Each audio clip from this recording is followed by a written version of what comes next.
임직자 훈련하는데 이 본문을 함께 좀 다룬 적이 있습니다. 그때 임직자분들 가운데 우리가 칠택신 가치를 나누잖아요. 이거 교인들과 함께 나눴으면 좋겠다 이렇게 말씀해 주셔서 다음 주가 원래 교회 설립 기념주일이었는데 임직식이 있어서 또 거기 관한 말씀이 있어서 오늘 종교개혁 주일을 맞아서 오늘 본문 함께 나누기를 원합니다. 여러분, 종교개혁은요 중세 시대에 잘못된 신앙에서 좀 개혁하자는 운동이 종교개혁 운동이라 할 수 있습니다. 그래서 종교개혁은 신앙의 개혁 운동이라 할 수 있습니다. 중세 시대가 천년인데 천년 중세 시대를 암흑기라고 그럽니다. 신앙의 암흑기. 왜 신앙이 암흑이 되었는가? 말씀을 떠나서 그래요. 사사시대에 그 당시에 왕이 없으므로 자기 소견에 오른 대로 행했더라라는 말씀이 나오는데 중세 시대가 꼭 그래요. 왕이신 하나님의 말씀이 버젓이 성경에 있는데 그 하나님의 말씀을 무시한 때 자기들 소견대로 옳은 대로 해버렸어요. 돈이 필요하니까 돈 받고 면죄부, 죄를 면하는 그 종이를 나눠주기 시작했어요. 돈 내면 죄 용서받는다 이래가지고. 그러고서 돈을 막 걷어들였어요, 교회가. 성경에 그런 말씀 하나도 나오지 않아요. 그 정도로 타락을 한 것이죠. 일예지만. 여러분, 변화는 있어야 하되 변함은 없어야 됩니다. 그런데 중세시대 성도들은요 변질됐어요. 하나님의 그 진리의 말씀 그걸 변함없이 붙들고 있어야 되는데 그 말씀을 버리다 보니까 건강한 변화보다는 신앙과 삶의 변질을 가져버렸어요. 변질을. 여러분, 변함없는 신앙 붙들고 건강한 삶의 변화를 계속 이끌어내려면 어떻게 될까요? 말씀의 거울 앞에 자신을 매일 들여다봐야 돼요. 그래서 이거 버리면 그래서 종교개혁이요 오직 예수, 오직 성경, 오직 믿음 이렇게 외치는 거예요. 왜냐하면 오직 믿음으로 구원 얻는데 그것도 아니라고 해가지고서 뭘 다른 방법을 통해서 구원 얻는 것들을 막 얘기하기 시작한 거예요. 성경을 너무 벗어났어요. 그러니까 교회 전체가 암흑이 오고 성도들의 삶이 다 암흑이 되어버리는 거예요. 종교개혁주일 맞이하면서 우리가 다시 한번 좀 환기시켜야 될 게 이 성경이 거울인데 이 거울을 우리가 아침마다 일어나면 머리 막 부시시하고 얼굴 어떤 걸 매일 세면대 앞에서 얼굴 보고 씻고 하잖아요. 그걸 매일 한다고요. 저녁 때 와서 또 샤워도 하고 깨끗하게 이걸 매일 하거든요. 그런데 우리가 이제 영혼의 거울인 성경은 얼마나 많이 보고 있는가? 왜냐하면 이 성경을 보지 않으면 우리 영혼의 상태가 보이지 않거든요. 그래서 성경을 매일 보면서 성경 속에서 나의 모습을 이렇게 확인하고 하는 것이 너무 중요하다. 이것이 종교개혁주의를 맞아서 우리가 다시 한번 환기해야 될 부분이라고 말씀드릴 수 있습니다. 여러분, 예수님이 예배소라는 교회에 편지 보내면서 이렇게 말씀하셨어요. 너희 처음 사랑 버렸다. 회개하고 어디서 떨어졌는지를 잘 생각해 보고서 처음 행위를 가져라. 그렇지 않으면 촛대를 옮기겠다. 교회 옮겨버리겠다 그러는 거예요. 그래서 성경의 거울을 보면서 내가 처음에 하나님을 사랑했던 그 마음, 열정, 헌신, 신앙이 어떻게 변질되어 갔는가 아니면 더 좋아져 갔는가 내가 그 신앙들을 변함없이 붙들고 있는가를 매일 확인해야 돼요. 근데 에베소 교인들이 이제 세월이 흐르다 보니까 그걸 이제 자신의 모습을 보지 못하는 거예요. 그러다 보니까 이제 처음 사랑을 잃어버린 것이죠. 여러분, 우리가 어떤 일을 하거나 신앙생활도 열심히 중요하잖아요. 왜냐하면 열심히 있어야 뭘 해낼 수 있으니까. 또 뒷심도 있어야 돼요. 열심히 있는데 뒷심 없는 사람들은 일만 벌여놓고 뭐 마무리가 안 돼요. 그래서 열심이 없으면 아예 일 자체가 진행이 안 되고 열심도 중요하고 마무리하는 뒷심도 중요한데 초심은 더 중요해요. 왜 초심이 중요할까요? 초심을 잃어버리면 방향이 틀어져 버려요. 이게 옳은 방향인데 틀려진 방향으로 열심히 하는 거예요. 마무리도 잘해. 근데 잘못된 일에 마무리가 돼서 초심 너무 중요해요. 초심을 확인하는 길은 성경밖에 없죠. 성경밖에 없습니다.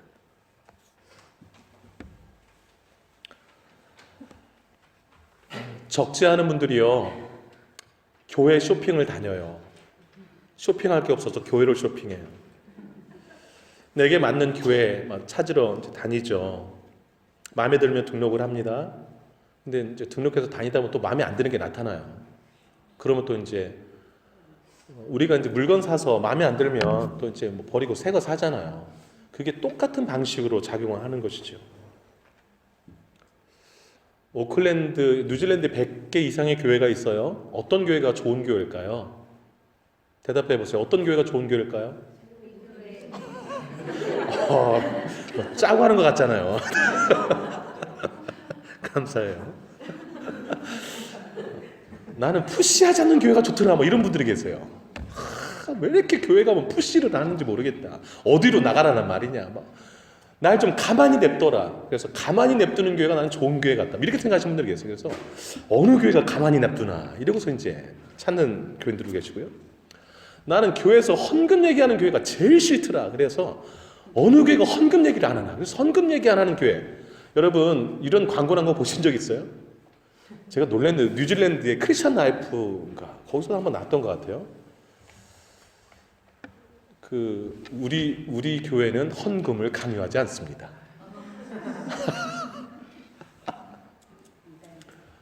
네. 왜냐하면 헌금 때문에 부담스러워서 교회가 싫어하는 사람도 있음을 알고 그 사람들 좀 이렇게 대상으로 하는 것이죠. 어떤 분들은요, 교회 가면 왜 이렇게 대표기도를 길게 하냐. 그래가지고 또 이렇게 싫어하시는 분들이 계세요. 대표기도 좀 짧게 하는 교회 없나? 설교 또 왜 이렇게 기나? 설교 한 20분 내로 하는 교회 없나? 왜냐하면 빨리 끝내고 밥을 먹어야 되는데 왜 이렇게 길게 하나? 이래가지고 대표기도 설교 짧게 하는 교회가 좋은 교회. 막 이래가지고 그런 교회를 또 찾아다니시는 분들이 계세요. 식당 봉사, 교회 청소, 미랄 일일 카페 이런 거 안 시키는 교회. 아니 내 일주일간 그렇게 일도 바쁜데 또 교회 와서 뭔 또 주방 봉사하라고 그러냐. 좀 쉬어야지. 이래가지고 어느 교회는요 주일날 빵에다 잼 발라 먹는다고 그래요. 저희 교회는 용납할 수 없습니다. 왜냐하면 잘 먹여야죠. 잘 먹여서 힘 얻어서 한 일주일간 더 살라고 이렇게. 잘 먹이는 교회가 되었으면 좋겠습니다. 저는. 네. 기독교 방송 켜면 담임 목사님 나오는 교회였으면 좋겠다. 그래 또 좀 그래야지 목에 힘주고 다니지 않나. 그리고 전화 한 통 하면 막 30분 내로 와서 내 모든 문제를 해결해 주는 교회였으면 좋겠다. 이래가지고 찾아가시는 분들도 계세요. 이런 교회가 좋은 교회일까요? 제가 성경을 많이 봤더니 그런 교회가 좋은 교회다라는 게 써있지를 않더라고요. 제가 성경을 보면서 교회는 이래야 된다라고 이렇게 써놓은 구절들이 있는데 그거 몇 가지 좀 말씀드릴게요. 가르쳐 지키게 하라. 이렇게 성경에 나와요. 모이기를 힘써라. 부지런하여 게으르지 말고 열심을 품고 주를 섬겨라. 로마서 12장 11절에 나와요. 성도들의 쓸 것을 공급하며 손 대접하기를 힘써라. 위로하는 자면 위로하는 일로, 구제하는 자는 성실함으로, 다스린 자는 부지런함으로, 긍휼을 베푸는 자는 즐거움으로 해라. 믿음이 약한 자의 약점을 담당해라. 그대로 나온 거 제가 읽는 거예요 지금. 같은 말 같은 마음 같은 뜻으로 온전히 합해라. 부한 자는 선한 사업을 많이 하고 나눠주기를 좋아하고 너그러운 자가 되라. 인내하라. 참으라. 이게 다 교회 구성원 교인들에게 준 성경에 나온 내용들이에요. 그냥 가만히 들고 그냥 이렇게 오셨다가 가실 수 있도록 해라 이렇게 나온 성경이 없어요.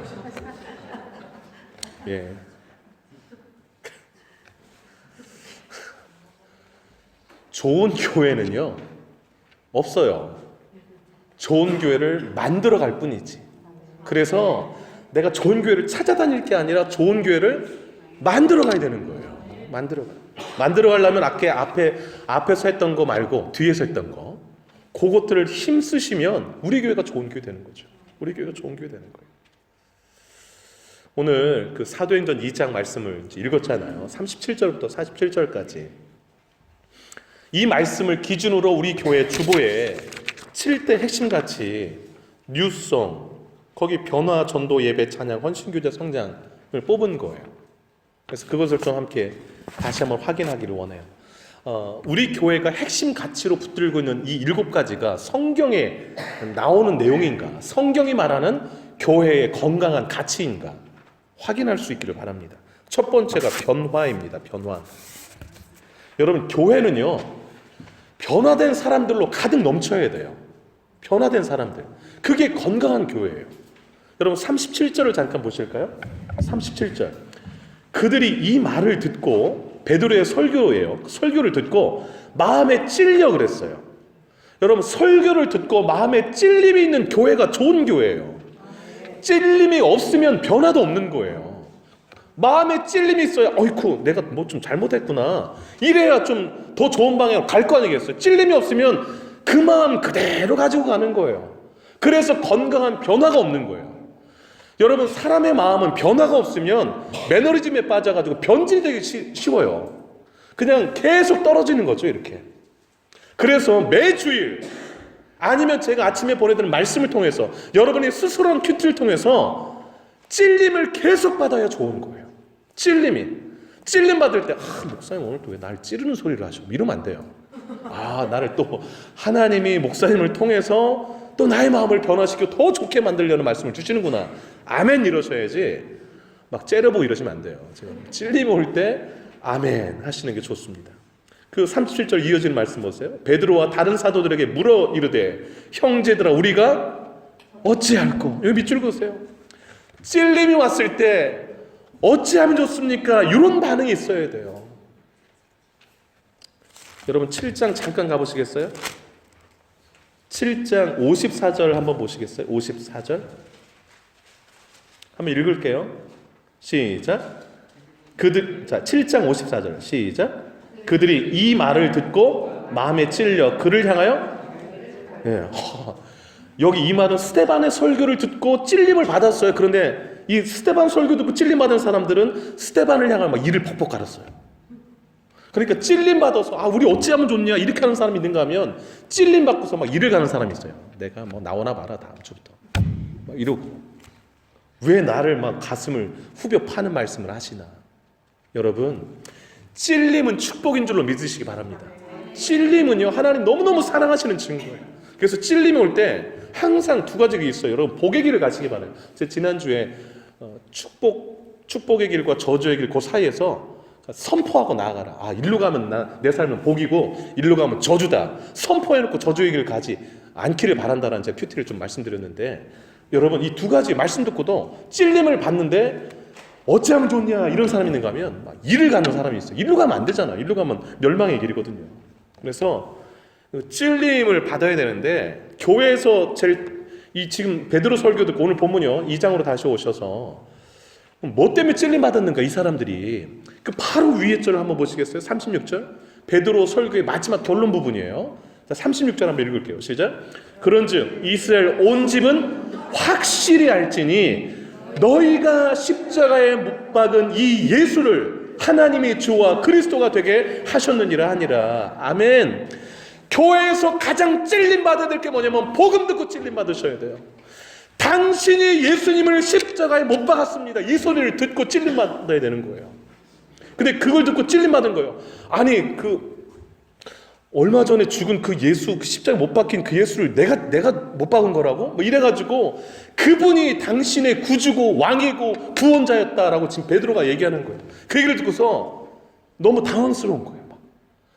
그럼 예수가 죽은 게 나의 죄 때문에 죽은 거고, 막 그 앞에 설교 쭉 이제 내용 가운데 이래가지고 찔림 받아가지고, 그럼 나는 어찌하면 되냐 막 이러는 거예요. 나를 구원하러 보내신 그분을 내가 못 박았다 막 이래가지고서 마음에 찔림이 온 거예요. 예수님 때문에. 그때의 베드로가 한 말이 38절이에요. 38절 같이 한번 읽어보겠습니다. 시작. 베드로가 이르되 너희가 회개하여 각각 예수 그리스도의 이름으로 세례를 받고 죄 사함을 받으라. 그리하면 성령을 선물로 받으리라. 아멘. 여러분, 회개할 때 변화가 있습니다. 회개할 때. 그리고 예수 믿고 세례받는 사람, 그게 변화가 일어나는 거예요. 세례받고 구원받은 사람 죄사함 받습니다. 죄사함을 받아야 진짜 삶의 변화가 일어나요. 그 다음에 죄사함 받은 사람에게 하나님이 성령 선물로 줘요. 성령이 내게 임할 때 이전과는 다른 삶을 살게 돼요. 오늘 아까 대표기도 하신 우리 집사님이 성령에 대한 기도를 많이 올리셨는데, 성령이 우리 안에 들어오면 내 삶이 성령께서 더 거룩한 삶을 이끌어가기 때문에 변화들이 많이 일어나는 거예요. 남을 변화시키려고 하지 마세요. 변화될 사람이 누구예요? 나예요. 설교 들을 때 막 찔림이 올 때 옆 사람 찌르지 마세요. 그 나 들으라고 하는 건데 옆 사람 막 찌르고 막 당신 얘기하잖아 지금 왜 졸고 있어 뭐 이러면 안 되는 거예요. 그래서 변화가 안 일어나는 거예요. 배우자 변화시키려면 어떻게 될까요? 내가 변하면 그냥 변화돼요. 여러분, 남편 설교 시간 가운데 울리고 싶어요. 그럼 어떻게 하면 울릴 수 있을까요? 꼬집으면 될까요?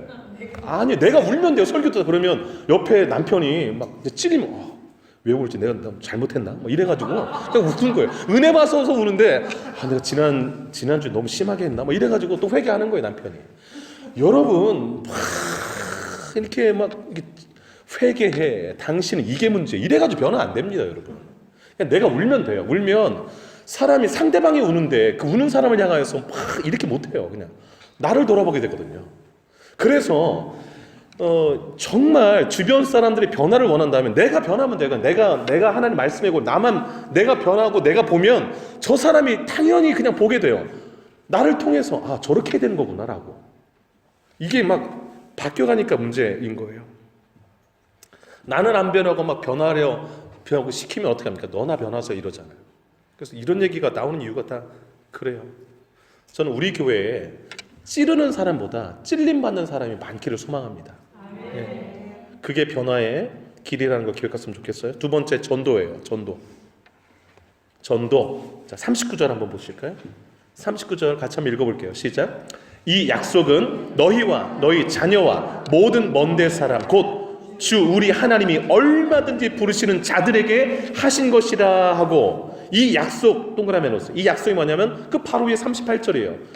회개하고 예수 믿고 세례 받으면 죄 사함 받고 성령 받는다. 요 약속은 모든 사람에게 해당된다는 거. 이게 복음 전파예요. 당신도 회개하고 예수 믿고 세례 받으면 죄 사함 받고 성령 선물로 받아요. 이게 전도하는 거예요. 딴 게 전도가 아니고. 그런데 이거 보세요. 이건 부르시는 모든 사람들에게 저 사람 안 되겠네 이러면 안 돼요. 다 해당되는 거예요. 다 해당돼요. 이 약속은. 작년부에서 세례교육을 3번 시켰는데 3분 중에 2분이 교회 처음 나오신 분이에요. 3분 다 예수 영접하셨어요. 구원받았어요. 물대농산에서 형준이, 승혁이 세례교육 다 마쳤는데 신앙 제대로 들어갔어요. 그 5명이 다음 달 추수감사절 날 세례식 할 거예요. 얼마나 기쁜지 모르겠어요. 죄인 하나가 회개하고 하나님께 돌아오면, 죄인이 어떤 사람이 죄인입니까? 우리보다 죄 많이 지은 사람 아니죠. 하나님 떠나서 하나님 모르고 사는 것 자체가 죄인이잖아요. 회개한다는 게 하나님께 돌아오는 거예요. 전에 하나님 없이 살던 사람이 하나님께 돌아와서 돌이켜서 하나님을 섬기고 사는 사람으로 바뀐 것, 이것만큼 하나님이 기뻐하신 일이 없어요. 천하보다 귀한 게 한 사람의 생명인데 세 가족 3분이 세례받고 예수 영접하고 오늘 이 성령 선물을 받고 이제 세례를 다음 달에 받는데 제 가슴이 얼마나 뛰고 좋은지 모르겠어요.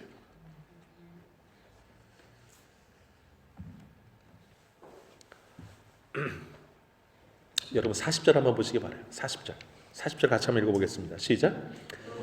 또 여러 말로 확증하며 권하여 이르되 너희가 이 패역한 세대에서 구원을 받으라 하니.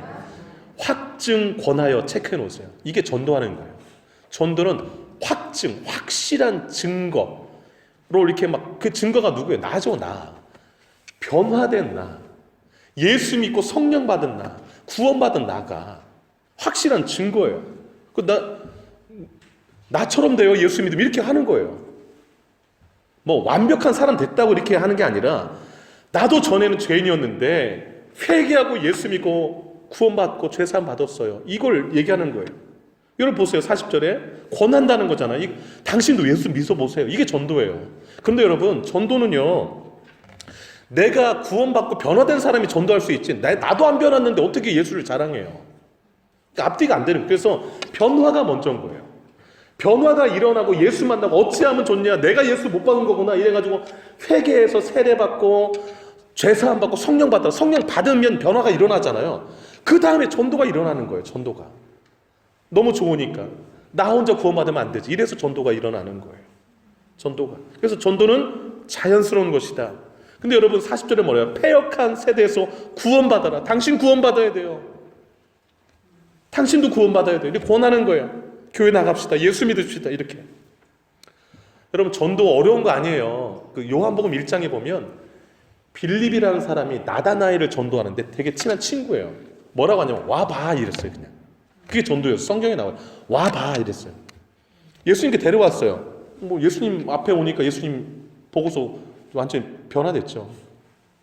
그 다음에 여러분 요한복음 4장에 남편 5이나 뒀던 여자, 6번째 남편과 살고 있는, 그래서 동네 사람들 창피시러 와가지고서 아무도 안 볼 때 뜨거울 때 물 들어온 여자, 그 여자가 예수님 만났잖아요. 그 수가성 우물가에서 만나가지고서 예수님 통해서 예수님이 메시아인 걸 발견하고 어떻게 했는가, 물동이를 버려두고 동네로 뛰어들어갔잖아요. 뛰어들어가서 뭐라고 했냐면 와 보라 그랬어요. 와서 보라, 내가 메시아를 만났다. 그러니까 전도는 뭐냐면 내 안에서 이렇게 너무 좋아가지고 나를 변화시킨, 내 삶을 변화시킨 예수님을 그냥 소개하는 거예요. 권하여 당신도 구원받았으면 좋겠다. 와보라. 그래서 전도는 억지로 하는 게 아니고요, 그냥 내 안에 예수님을 소개하는 게 전도다. 기억하시면 좋겠어요. 근데 여러분 보세요. 이제 눈빛으로 알잖아요. 저 사람이 진짜인지 아닌지. 근데 확실히 구원받은 맞구나. 그래서 뭐 끌리는 게 있잖아요. 이렇게 막 나도 믿어야겠구나 라는 확신이 들 정도로. 저는 우리 교인들이 전도하기 전에 먼저 변화되기를 바랍니다. 전도하기 전에 먼저 예수 믿고 먼저 구원받고 먼저 성령의 체험을 할 수 있기를 축복합니다. 네, 그래서 온 가족 전도하시기를 바라요. 제가 이번에 세례 받으시는 분 너무너무 감사한 게 그런 스타일로 전도가 이루어져서 너무 감사해요. 하여튼 추수감사절날 그 간증문을 읽으실 테니까 대표로 한 분이 읽을 거예요. 그때 좀 같이 나누도록 하겠습니다. 세 번째 뭐가 필요한가? 예배입니다. 예배. 그러니까 이게 지금 우리가 좀 살피는 게요, 초대교회에 있었던 모습들인 거예요. 막 찔림이 있었죠. 찔림이 변화를 이끄는 변화가 있었고, 그 다음에 두 번째 뭐가 있었어요? 전도가 막 일어났잖아요. 전도가. 그래서 여러분이 주보도 같이 보면서 하시면 좋아요. 앞면에 핵심같이 변화가 선교다, 2번 전도가 선교다 이랬잖아요. 세 번째 예배인데요. 여러분 46절을 한번 보실까요? 46절 한번 읽어보겠습니다. 시작. 날마다 마음을 같이하여 성전에 모이기를 힘쓰고 집에서 떡을 떼며 기쁨과 순전한 마음으로 음식을 먹고. 아멘. 성전에 모이기를 힘썼다, 교회에 모이기를 힘썼다, 이렇게 이해하시면 좋겠어요. 근데 교회에서만 모이기에 너무 양이 안 차서 집에서도 모였다 이러는 거예요. 떡을 떼면 성찬을 하면서 가정교회의 모습들도 이렇게 나타나고 있는 모습을 볼 수 있죠. 근데 날마다 모였대요. 얼마나 좋으면. 젊은이들이 막 좋아가지고 밤마다 찾아가서 발바닥 비비는 곳이 어딘지 아세요? 이상한 불빛 나오는데 막 이런 데 가는데, 거기 왜 갈까요? 거기 자기들 좋은 게 있으니까 막 가는 거예요.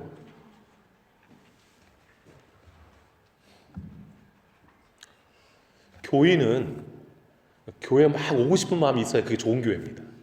교회 막 오고 싶고. 어제 그 봉사하는 자리 햇빛도 쨍쨍 뜨는데 막 우리 교회가 얼마나 좋은지 다른 교회 청년이 다 와서 봉사하고, 참 좋은 교회 같아요.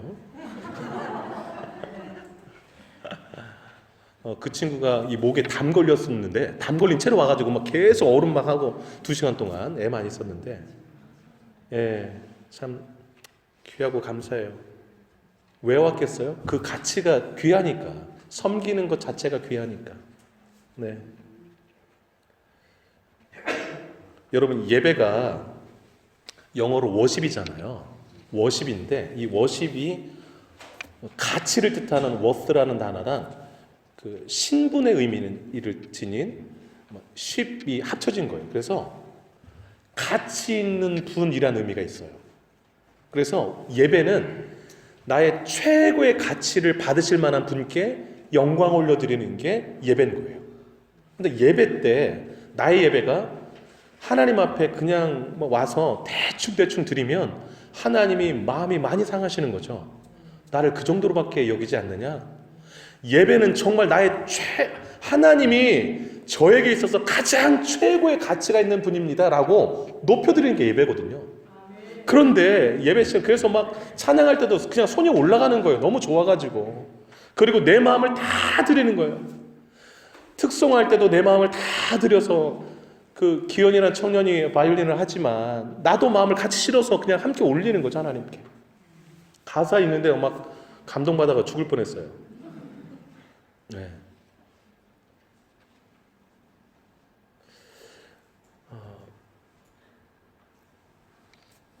예배는요, 하나님을 만나는 시간이고요, 하나님을 높이는 시간이고, 내 영혼이 새롭게 되는 시간들이에요. 여러분, 교회 나오는 게 즐거우시기를 축복합니다. 네. 네 번째, 찬양이 있으셔야 돼요, 찬양. 여러분, 47절 보실까요? 47절. 하나님을 찬미하며 그랬습니다. 찬미하는 게 찬양하는 거거든요. 여러분, 찬양하는 거, 이게 하나님을 높이는 거잖아요. 그래서 찬양하는 사람은요, 성령 충만한 사람이에요. 그러니까 여러분 기분 나쁠 때 노래 나오는 거 보셨어요? 막 스트레스 받아가지고 막 기분이 막 불불 끓는데 노래 절대 못 하잖아요. 찬양한다는 것은 내 마음이 즐겁다는 것이고 내 마음에 감사가 넘친다는 것이고 하나님에 대한 은혜가 넘쳐가지고 막 주체가 안 되니까 입으로 나오는 거거든요, 찬양이. 그래서 어떤 분은 막 세수하면서 찬양해요. 제가 잘 아는 우리 식구 중에 한 명은 샤워하면서 찬양해요. 옆집 막 들릴까봐 제가 좀 샤워할 때는 좀 하지 말라고 그러는데도 막 양치질하고 설거지하면서 출근하면서 운전대 잡고 찬양하시는 분들 너무너무 귀해요. 너무너무 귀해요.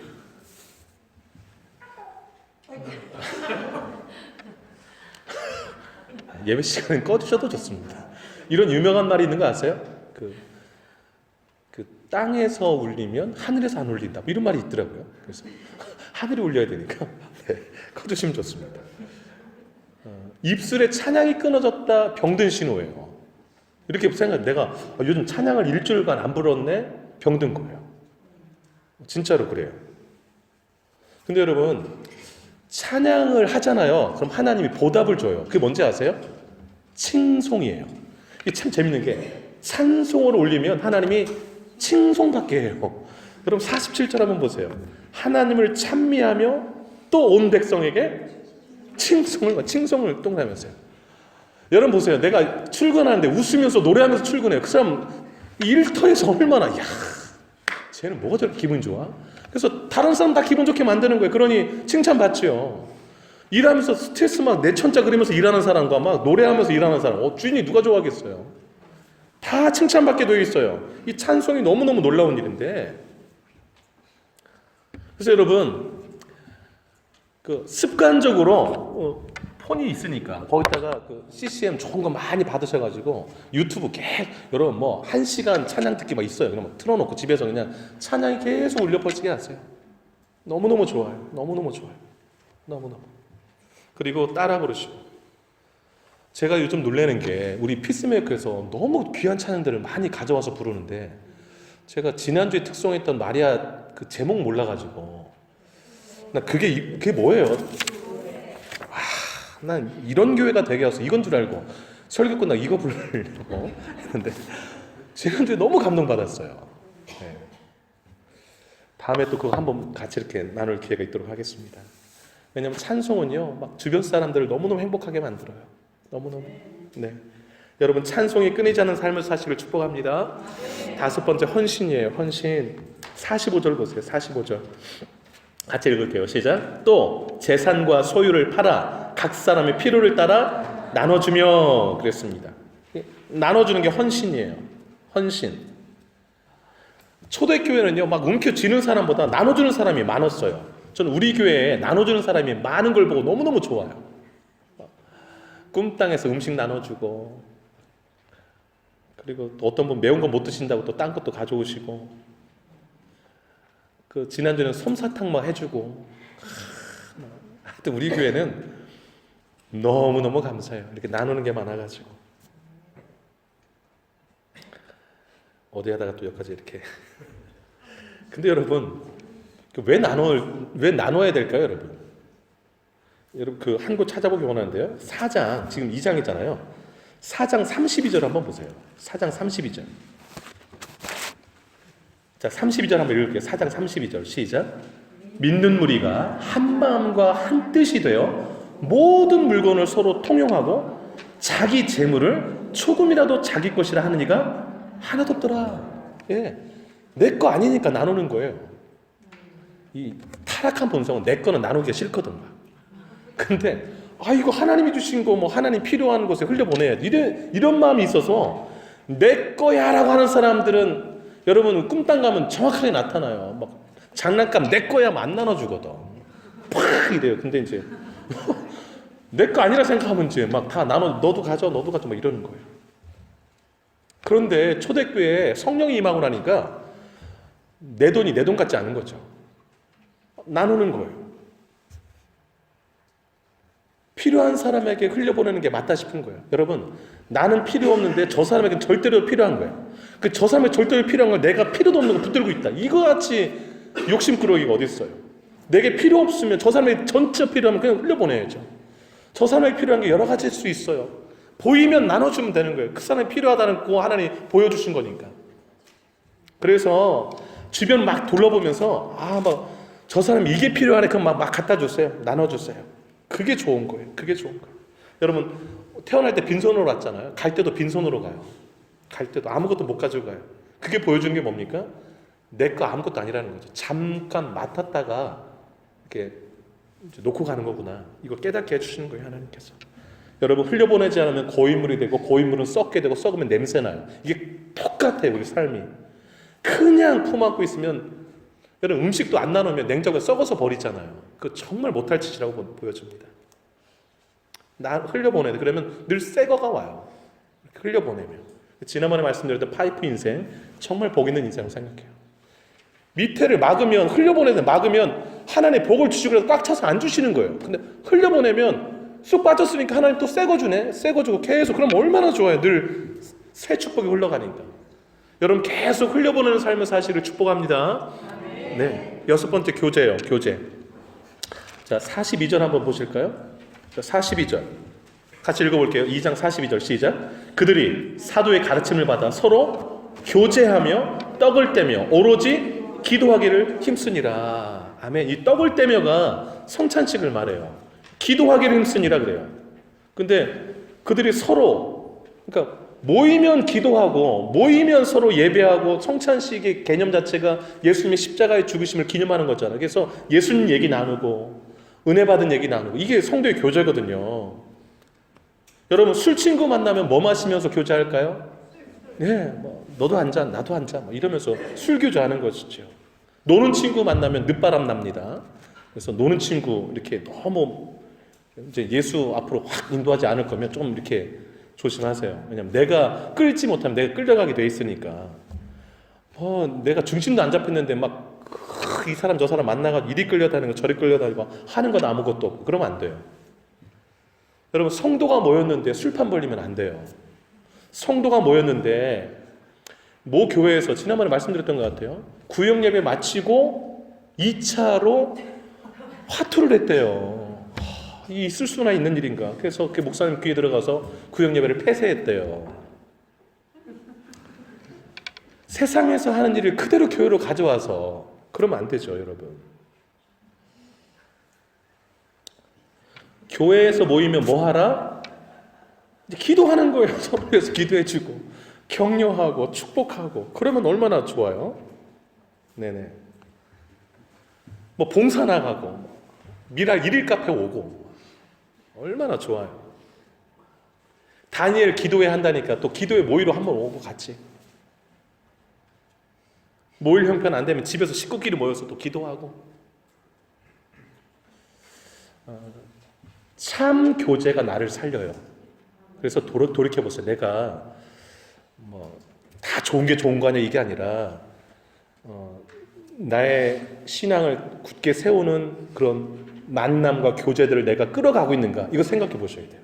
그래서 교제도 잘 하실 수 있기를 바라요. 근데 초대교회는 너무너무 아름다운 교제들이 많았다는 것을 기억하시길 바라요. 우리 교회에 아름다운 교제가 넘치기를 소망합니다. 7번째 마지막인데요. 성장이에요. 성장. 자, 47절 마지막 구절 한번 보실까요?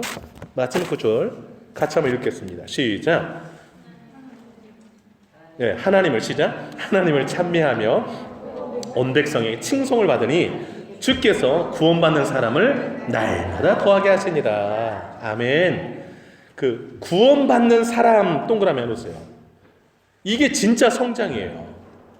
교회 와서 막 교회 막 사람만 많이 늘었다. 근데 구원받는 사람은 별로 없는 것 같다. 이러면 성장이 아니에요. 교회의 진짜 성장은 구원받는 사람이 막 많아지는 것. 그게 진정한 교회의 성장임을 믿습니다. 그런데 그 구원받는 성장은 누가 허락하시는 걸까요? 하나님이. 그래서 주께서 더하게 하시니라 그랬어요. 구원은 우리가 할 수 있는 문제가 아니에요. 구원은 하나님이 허락하시는 건데 그 허락하시는 그 하나님이 하시는 일도 우리가 집중해서 복음을 나누고 앞에서 했던 이 6가지를 쭉 하면 이 47절에 이게 자연스럽게 오는 거예요. 변화가 막 일어나고 나를 변화시킨 예수님 자랑하고 전도하고 하나님을 막 예배하고 찬송하고 헌신하고 서로 모여서 기도하고 교제 나누면 여기 6가지가 쭉 흘러가면 맨 마지막에 자연스럽게 구원받는 사람들이 막 많아지는 거예요. 그래서 오늘 이렇게 또 세례받는 사람들이 생겨나고 구원받는 사람이 생겨나는 거 얼마나 기쁜 일인지 모르겠어요. 저는 우리 교회에 구원받는 사람들로 가득 찬 교회가 되기를 소망합니다. 말씀을 맺겠습니다. 변화는 이때 변함은 없어야 됩니다. 변화, 전도, 예배, 찬양, 헌신, 교제, 성장 7가지 초대교회 특징이 우리 교회에 가득하기를 소망합니다. 가득하기를 소망하는 이 마음 변함없이 가지시고 우리 교회가 성령이 충만하여서 하나님께 쓰임받는 교회가 되기를 축복합니다. 기도하겠습니다.